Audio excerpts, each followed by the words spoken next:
नमस्कार, मैं हूँ आलोक तिवारी और अभी मैं मौजूद हूँ दिल्ली के होटल ली मेरिडियन में, जहाँ सीजीआर का 11वां स्थापना दिवस मनाया जा रहा है। और इस कार्यक्रम में बहुत से बड़ी बड़ी हस्तियाँ भी आई हुई हैं और ख़ास करके शिक्षा से जुड़े हुए, शिक्षा क्षेत्र से जुड़े हुए बहुत से शिक्षाविद आए हुए हैं।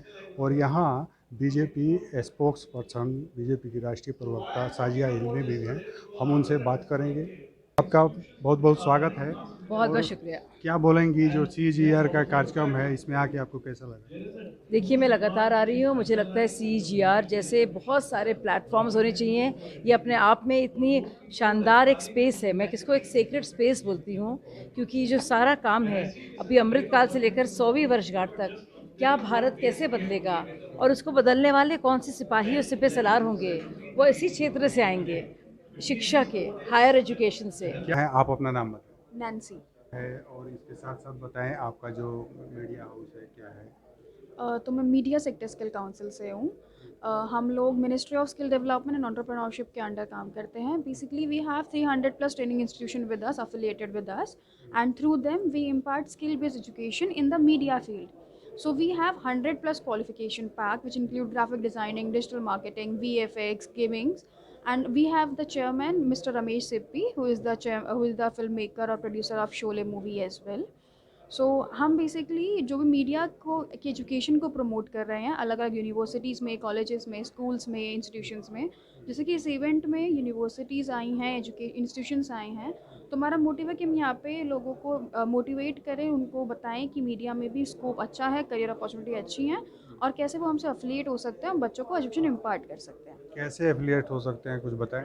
सो अफिलिएशन के दो मोड्स होते हैं। अगर कोई इंस्टीट्यूशन है तो स्किल इंडिया पोर्टल जो गवर्नमेंट का पोर्टल है उस पर वो आके हमारे फिर रजिस्टर कर सकते हैं और हम उनको स्किल सर्टिफिकेट प्रोवाइड कराते हैं बच्चों को जो ट्रेन हो रहे हैं उनके इंस्टीट्यूट में। साथ ही में जो यूनिवर्सिटीज़ हैं उनके साथ हम एमओयू साइन करते हैं ताकि अफिलिएशन हो जाए हमारे साथ, और उसके बाद हम उनके जो भी कोर्सेज हैं हम उनको अप्रेंटिसशिप प्रोवाइड कराते हैं, मास्टर क्लासेस, वर्कशॉप, वेबिनार्स बच्चों के लिए प्रोवाइड कराते हैं, जॉब मेला हम ऑर्गेनाइज कराते हैं बच्चों के लिए ताकि बच्चे एम्पावर हो मीडिया के लिए। सीजीआर के साथ आप कब से जुड़े? सीजीआर के साथ मतलब काफ़ी टाइम हो गया, अप्रॉक्स 5-6 ईयर्स से हम उनके साथ पार्टनरशिप में हैं और जितने भी इवेंट्स होते हैं यूजुअली वी पार्टिसिपेट। और यहाँ पे काफ़ी अच्छा एक्सपीरियंस रहता है आके, जितने भी यूनिवर्सिटीज़ के प्रिंसिपल्स, वाइस चांसलर आते हैं उनका अच्छा इंटरेक्शन होता है। सीजीआर से जुड़ने से आपको क्या फ़ायदा हुआ, कुछ ऐसा? जो यूनिवर्सिटीज़ का इकोसिस्टम है, एजुकेशनल इकोसिस्टम काफ़ी अच्छा हमारा, उसमें ना मतलब एक होता है अवेयरनेस बड़ी अच्छी बढ़ी है, काफ़ी अच्छा लोगों ने हमें जानना शुरू किया है। कितनी यूनिवर्सिटीज़ पार्टनर हुई हैं हमारे साथ आके और उन्होंने खुद से ही अपनी इंटरेस्ट शो किया है मीडिया प्रोग्राम्स रन करने के लिए। यहाँ जैसे अभी एनईपी के बारे में अगर हम बात करें, जो राष्ट्रीय शिक्षा नीति है जो नई आई है, उसके बारे में आप लोगों की क्या तैयारी है, कुछ इसके बारे में कुछ बताएं। जैसे एनईपी फोकस कर रहा है कि स्किल बेस्ड एजुकेशन को वो इंटीग्रेट कर रहा है फॉर्मल एजुकेशन में, तो हमारी भी यही रणनीति रह रही है अभी। जो स्कूल्स हैं हम स्कूल में ट्राई कर रहे हैं कि जो मीडिया के कोर्स होते हैं जैसे फाइन आर्ट्स होता है, डांस होता है, म्यूज़िक जो स्कूल में चलता ही है 6-7 क्लास तक, तो हम चाह रहे हैं कि बच्चा उसको एज अ करियर आगे लेके जाए। तो एनईपी के थ्रू हम इवन एनसीआरएफ भी अपने जो भी हमारा कार्यक्रम है उसमें इंटीग्रेट कर रहा है कि बच्चे का जो क्रेडिट होगा बच्चे का वो आगे वो उसको लेके जा सके अपने साथ। इसमें एनईपी में जैसे भाषा के तहत भी जो कार्य किए जा रहे हैं, जैसे आपका जो भी सिलेबस होगा, तो उसको कितने भाषाओं में अभी तक आपने बना पाया है, ये कुछ बताएं। जो हमारे क्वालिफिकेशन पैक 100 मैंने बताया, तो उसकी जो वर्कबुक्स आती हैं वो हमने काफ़ी सारे लैंग्वेजेस में निकाली हुई हैं। हिंदी इंग्लिश तो हमने सब में निकाली हुई है, उसमें तमिल, तेलुगु, मराठी, बंगाली, उसमें हमने अलग अलग लैंग्वेज में अपनी सारी वर्कबुक्स में निकाल रहे हैं ताकि लोगों को ईजी हो, लोगों को अलग अलग मदर टंग में बच्चा अपना सीख पाए अपनी लैंग्वेज में। जैसे ज़्यादा भाषा में जब हम बात करते हैं तो क्लास भी जो है अरेंज करना, ये सब भी काफ़ी मुश्किल दिखता है, क्योंकि अलग अलग लैंग्वेज। और फिर ये सब कैसे हो पाएगा, क्या लग रहा है जो एनईपी के तहत ये सब कुछ इतना आसान है? आसान तो ज़्यादा नहीं है बट हाँ, मतलब अलग अलग रीजन वाइज अगर हम देखें तो रीजन वाइज अगर हम सेग्रीगेट कर सकते हैं तो वो ईजी हो जाएगा। सपोज अगर वेस्ट बंगाल है, वहाँ पे बंगाली और इंग्लिश ज़्यादा चलती होगी, तो उसके अकॉर्डिंग अगर हम सेग्रीगेट करेंगे तो ईजिली बच्चा अपनी मदर टंग में सीख पाएगा। तो यहाँ पर हम जैसे इनसे बात कर रहे थे, media and entertainment skill council से ये लोग आए हुए हैं, और यहाँ हम और भी लोगों से बात करेंगे और यहाँ जानने की कोशिश करेंगे जो एनईपी के तहत जो भी कार्य हो रहे हैं, और साथ ही साथ इस कार्यक्रम का जो उद्देश्य है उसके बारे में भी हम जानने की कोशिश कर रहे हैं कि इससे लोगों को क्या फ़ायदा मिल रहा है, कितना फ़ायदा मिल सकता है, इसके बारे में भी जानने की कोशिश कर रहे हैं। आप देखते रहिए। ऊपर में आप देखें, electronics sector skills council of India के तहत यहाँ कुछ लोग जो आए हुए हैं, हम उनसे बात करेंगे। और आप अपना नाम बताएं सर। नमस्कार सर, मेरा नाम मयंक बंसल है, अपने कलीग्स कोमल के साथ। क्या बोलेंगे जो आपका जिस तरीके से स्किल इंडिया का जो प्रोग्राम है जो, और एनईपी के तहत जैसे इसमें स्किल इंडिया का जो स्कोप है और फिर से जो सिलेबस वगैरह जो डिज़ाइन करना, ये सब इसमें कुछ दिक्कत वगैरह आ रहा है या क्या है, ये सब कुछ बताएं। सर, ये जो आपका पूरा विज़न है स्किल इंडिया का, बहुत ही अच्छा है। इसका मेन पर्पज़ आपको स्किल्ड मैन पावर देना है पैन इंडिया के लिए। अभी गवर्नमेंट ने एक नई पॉलिसी आई है नैप। जैसे स्किल इंडिया पहले से है और एनईपी फिर जो है ये बाद में आया है, और फिर एनईपी के तहत स्किल इंडिया के जो भी पहले से जो सिलेबस हैं जो डिजाइन हुए हैं, तो उसमें कुछ दिक्कतें जो आ रही हैं, कुछ ये बताएं। सर एक्चुअली क्या है, जो पहले हमारे कोर्सेज़ थे सेम कोर्सेज़ हैं, बस अपडेशन होती रहती है। जैसे आजकल मार्केट डिमांड है कि क्या अपडेट होना चाहिए, तो यूनिवर्सिटी से हमें कैसे टाई अप करना है, तो ये उसके अकॉर्डिंग है। इसमें न्यू फ्रेमवर्क भी आया है एनसीआरएफ, तो उसके अकॉर्डिंग हम लोग काम कर रहे हैं। हमने अपने जो कोर्सेज़ हैं वो अपडेट कर दिए हैं कि जिससे बच्चे को शॉर्ट टर्म में कैसे जॉब्स पानी है, वो हमारा लक्ष्य होता है। तो इसके तहत जो भी बच्चे पढ़ाई कर रहे हैं, जो भी प्रशिक्षण ले रहे हैं, तो उन्हें तो कोई फ़ी वगैरह भी देना होता है, क्या होता है? सर स्किल इंडिया का पोर्टल होता है सर, वहाँ बच्चे को एनरोल करना होता है। बाकी सब सर फ्री ऑफ कॉस्ट होता है, फ्री ट्रेनिंग्स चलती हैं। जो आपके पेड कोर्सेज़ हैं, जो आपके पर्सनल हैं, वहाँ पे आपका छोटा मोटा अमाउंट्स रहता है, बाकी सब सर फ्री है गवर्नमेंट की साइड से। इसके लिए पे कौन करता है, गवर्नमेंट करता है? सर गवर्नमेंट कराती है पूरा खर्चा आपका, उसका प्लेसमेंट तक की जिम्मेदारी सर गवर्नमेंट्स की होती है। मेरे जो सहपाठी हैं, सॉरी कलीग्स हैं कोमल, वो अपना नैप्स ही देखते हैं, नैप्स का काम देखते हैं। जो सिलेबस है जैसे फिर से जो डिज़ाइन किया गया, ये तो टोटल गवर्नमेंट का काम हो गया फिर से। नहीं सर, गवर्नमेंट का काम नहीं है। सिर्फ गवर्नमेंट सर पॉलिसीज़ बनाती है, करते हैं हम ही लोग हैं ग्राउंड लेवल पे। तो जो पॉलिसीज़ आई हैं उसके अकॉर्डिंग एंटी रिक्वायरमेंट्स क्या हैं वो चेंज हुई हैं बेसिकली, कि पहले किस बच्चे के लिए क्या क्लासिफिकेशन होना चाहिए वो चेंज हुआ है। तो उस लोग हमने काम किया है और ये बहुत अच्छा काम चल रहा है सर।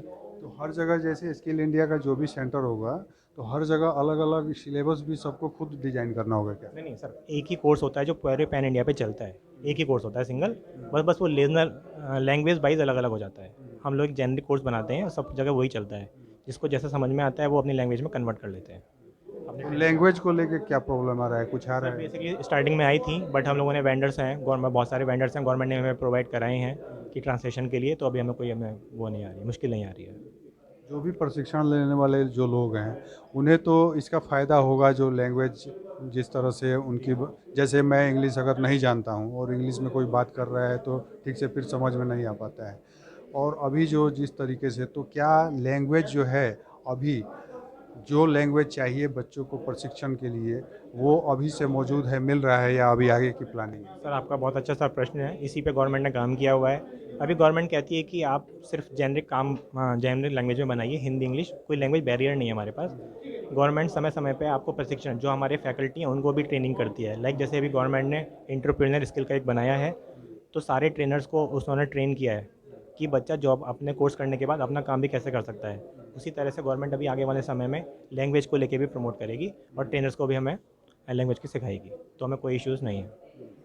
अभी जैसे बच्चे जो भी अभी प्रशिक्षण ले रहे हैं, उनके लिए तो एक तरह से कहीं ना कहीं मुश्किल होता होगा ना, क्योंकि उन्हें केवल अभी हिंदी और इंग्लिश में ही जो है वो प्रशिक्षण मौजूद है।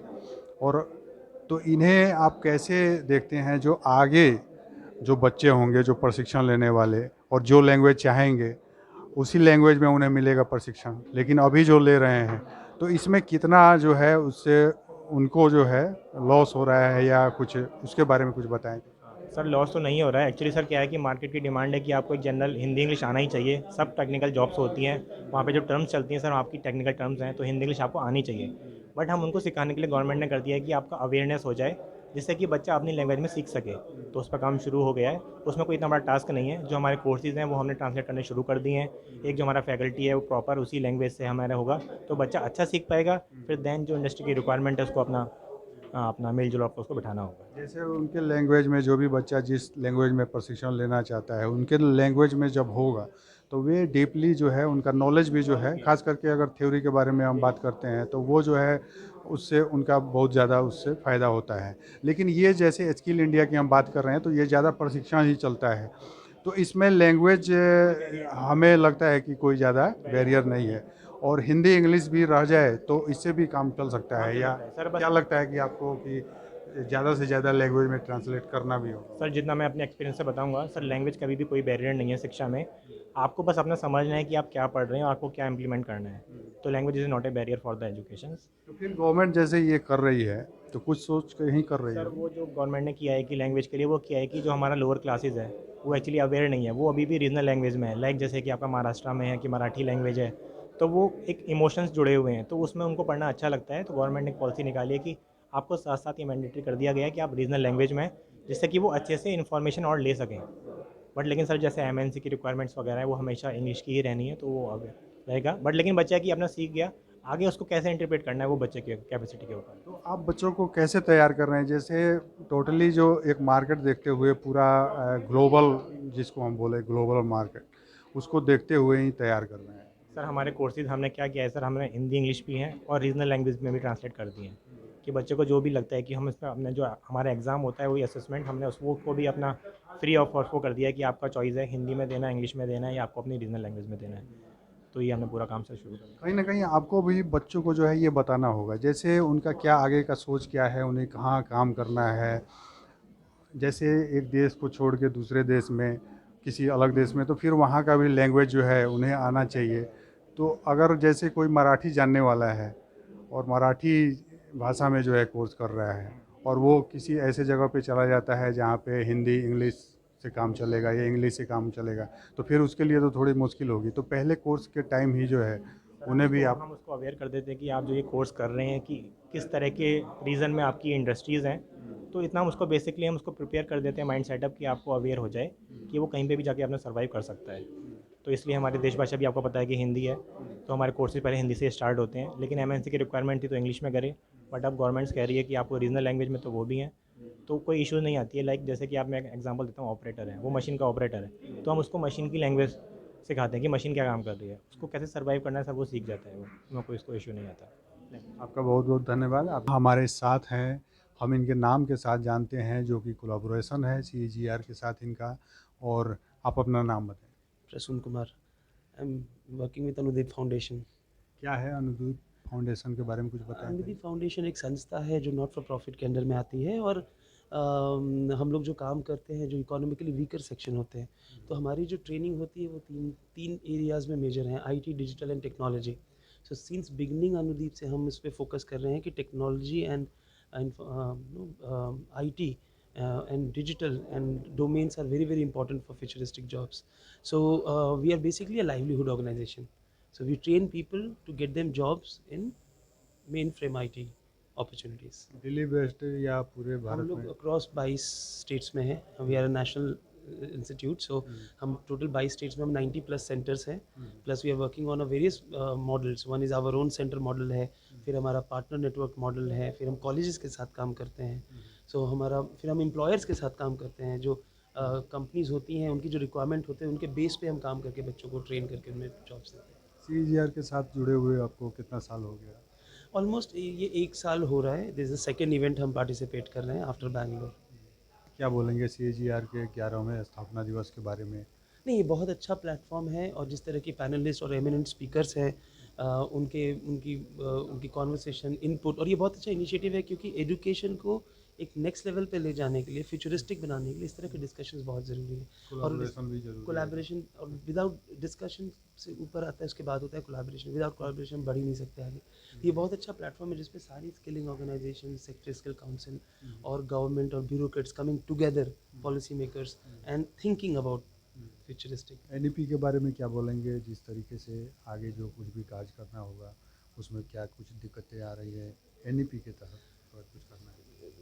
फ़िलहाल तो नहीं, जो पॉइंट्स हैं काफ़ी अच्छे हैं। अभी जो NEP के जो भी फ्रेमवर्क आए हुए हैं वो काफ़ी फ्यूचरिस्टिक है, उनको ध्यान में रख के किया गया है। और जैसा कि अभी अंदर सुन भी रहे थे कि ये बहुत ही अजाइल एक फ्रेमवर्क है, और अभी तो कुछ ऐसा नहीं है, लेकिन हाँ, the policy is very very futuristic for students future. ये आपको स्टूडेंट के हित में ज़्यादा लगता है? ज़्यादा लगता पहले है। की जो शिक्षा पॉलिसी थी, जो राष्ट्रीय शिक्षा नीति जो थी, उसमें और इसमें क्या अंतर आप देखते हैं? ये बहुत ही, मैं कहूँगा ये बहुत ही फ्रेमवर्क ही बहुत ही अजाइल है, एज सेड ऑलरेडी अजाइल है। प्लस इसमें स्टूडेंट्स के बाकी प्रैक्टिकल आस्पेक्ट को ध्यान में रख के किया गया है। सो उस हिसाब से इसके एक्सपीरियंशियल लर्निंग पे ज़्यादा प्रेशर है. So I think that we NEP policy is much better than just regular skilling, the regular education that students were going through, and just so education and knowledge में difference किया गया है. So that is more important. जैसे आज़ादी का जो 100वां साल पूरा होगा 2047 में, तब तक हम एजुकेशन पॉलिसी जो है, जिस तरह से सरकार का जो विज़न है, आपको क्या लगता है कि वो उन सब चीज़ों को हासिल कर पाएंगे इस एजुकेशन पॉलिसी के तहत? आई थिंक द पेस सी किसी भी एजुकेशन का नॉलेज को बढ़ावा देना बहुत इंपॉर्टेंट पार्ट होता है, ना कि किताबों में जो कॉन्सेप्ट लिखा हो गया है सिर्फ वो रन करके. सो उस हिसाब से जिस हिसाब से जारी है, जिस तरह का हम not only educated students but a good human being के ऊपर जो फैक्टर किया गया है राइट फ्रॉम बिगनिंग. अब जैसे अंदर सर भी बता रहे थे कि क्यूरोसिटी बिल्डिंग, अब जैसे कि जिसको हम फ्यूचर 21st सेंचुरी स्किल्स जिसको हम बोलते हैं, जैसे कि, आपकी रेजिलियंस, ये सब चीज़ें बहुत इंपॉर्टेंट होती है स्टूडेंट्स के लिए अपार्ट फ्रॉम सब्जेक्ट नॉलेज. इस पर अगर फोकस कर रही है government, I think coming year में ये बहुत इंपॉर्टेंट होगा. Not in terms of, and I think government can achieve, not in terms of only एक बहुत पढ़ा लिखा इंसान, बट एक स्टूडेंट जो बहुत ही नो काइंड ऑफ वो काइंड ऑफ प्रेशर ले सकता है, जिसमें इंटरपर्सनल स्किल्स हैं, जो रिलेशनशिप बना सकता है, जो प्रेशर मैनेज कर सकता है. सो ये सब चीज़ों में जो ध्यान दिया जाता है वो बहुत इंपॉर्टेंट है. तो I think government can achieve in a right direction, the government is for future. और ग्लोबल मार्केट को देखते हुए आपको क्या लगता है कि इससे हम वैश्विक स्तर पे कहाँ होंगे इस शिक्षा नीति के तहत 2047 तक? आई थिंक हम बहुत ही आगे होंगे. In fact goal is to achieve the ancient India education style. So जिसमें हमारा कॉन्सेप्ट था बहुत कस्टमाइज्ड होता था depending on the skilling. So I think that we global स्तर पे आई थिंक हो सकता है हम ऐसे एक इंस्टीट्यूशन बनेंगे जिसमें अब हमारी तरफ से इंडिया एक जगह होगी जहाँ से मोस्टली फॉरेन से लोग आएंगे और हमारे यहाँ एजुकेशन लेंगे हमारे पॉलिसी के तहत. आप अपने संस्था के बारे में एक बार फिर से जो है पूरा हमारे दर्शकों को बता दीजिए. हमारी इंस्टीट्यूशन जो है स्किलिंग के ऊपर काम करती है. That is into IT skilling and digital skilling and technology skilling. So we are into 22 states and हम स्टूडेंट्स को with prime focus that we train करते हैं, उनको हम ट्रेन करते हैं उनके जॉब्स के लिए. एंड प्राइमरली हम जो काम करते हैं इकोनॉमिकली वीकर सेक्शन स्टूडेंट्स के साथ, अब जो प्रोग्राम्स अफोर्ड नहीं कर सकते हैं, जिनके पास एस्पिरेशनल एबिलिटी है कि वो अपना करियर स्टार्ट करना चाहते हैं, बट उसको करने के लिए अपार्ट फ्रॉम स्कूल और कॉलेज उनको सपोज हम जावा प्रोग्राम करना है टेक्नोलॉजी में, उनके पास they don't have affordability to do the program in the market. We target those students and we train them and we place them into and connect them into mainframe IT sustainable livelihood. Sustainable livelihood मतलब ये job तो कोई भी कर सकता है. Sustainable livelihood जो career aspirational career building livelihood से हम उनको कनेक्ट करते हैं. चलते चलते इस संस्था का नाम और आप अपना जो रोल है इस संस्था में. मैं Anudip we are Anudip foundation and I work here as a operations head nationally. I lead operations for Anudip. बहुत बहुत धन्यवाद आपका. हमारे साथ इसी संस्था से जुड़े हुए एक और शख्स हैं, हम इनका नाम जानते हैं और ख़ास करके इस संस्था के बारे में, ये जो अपना काज करती है फील्ड में जाके किस तरीके से करती है, इसके बारे में हम इनसे बात करेंगे. आप अपना नाम बताएं. नमस्कार, मेरा नाम अशोक यादव है और मैं एज ए डिप्टी मैनेजर यहाँ पर वर्क कर रहा हूँ अभी गुड़गांव दिल्ली NCR में बेसिकली. आपका संस्था जैसे फील्ड में जाके जो भी बच्चे हैं, किस तरह के इसमें बच्चे होते हैं, उनके बारे में कुछ बताएं. अभी जैसे सर ने भी बताया कि हम बेसिकली बच्चों को ट्रेनिंग प्रोवाइड कराते हैं जो कि सस्टेनेबल लाइवलीहुड के लिए होता है. तो हम पहले टारगेट करते हैं उन बच्चों को जो थोड़ा मार्जिनलाइज कम्युनिटी में आते हैं. ठीक है, तो हम कम्युनिटी में सर्च करते हैं जिन बच्चों के पास उतने रिसोर्सेज नहीं होते हैं. आप अपना नाम बताएं. I am Dr. Satyaranjan Biswal, co-founder and CTO EduSkills Foundation. So it's a social edtech organization working on skilling pan India. There are 1100 plus institutions are our partners who are availing these programs, and all these programs are free of cost to students. There are multiple corporates who are having academic program like AWS, Palo Alto, Juniper, Celonis and many more. We, the strategic partner of them, run this program on their behalf. Also, these programs are accredited by AICT for internship. So, any student going through the course, they will get AICT and Ministry of Education internship certificate. We also support them with placement assistance, and starting from the course access, certification, exams, internship, and placement, everything is zero cost to the student. So this is कैसे all. फिर वहन कैसे करते हैं इसको, क्या? जो भी खर्च वगैरह जो होता है वो? To avail all this, one institution should become EduSkills member institution. There is a very nominal cost for 3 year, 5 year, and 10 years. Almost all big universities, government, private, deemed to be technical institutions are availing because the cost is nominal. We charge very less amount, not even one student engineering cost per year, something like that. Thank you CEGR for hosting such kind of events. Thank congratulations on the 11th Foundation Day and making entire education community on a single platform. Thank you CEGR for your initiation. NEP के बारे में क्या बोलेंगे? इससे आपको क्या लग रहा है कि आने वाला जैसे 2027 2047 में जिस तरीके से बात जो की जा रही है, क्या हम उस एम को हासिल कर सकते हैं? फिलहाल जो भी पॉलिसी है उसको देखते हुए क्या बताएंगे? NEP 2020, the policy is very good, but it will take so much more time for implementation because there are so many constraints with respect to infrastructure, the faculty development programs, the mindset, and the kind of curriculum and industry academia engagement. So slowly universities have started implementation, but it will take some more time. For example, now universities and institutions have given more elective. That is what NEP tells, so that students will have multiple choice on which skill they want to make their career.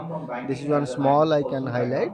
Like that, there are so many things on which government is working. NEP will be a good, will be completely implemented in the institutions pan India, but it will take some more time. Thank you. Thank you. आप देखते रहिए हम सब की आवाज़, हम सब media. नमस्कार।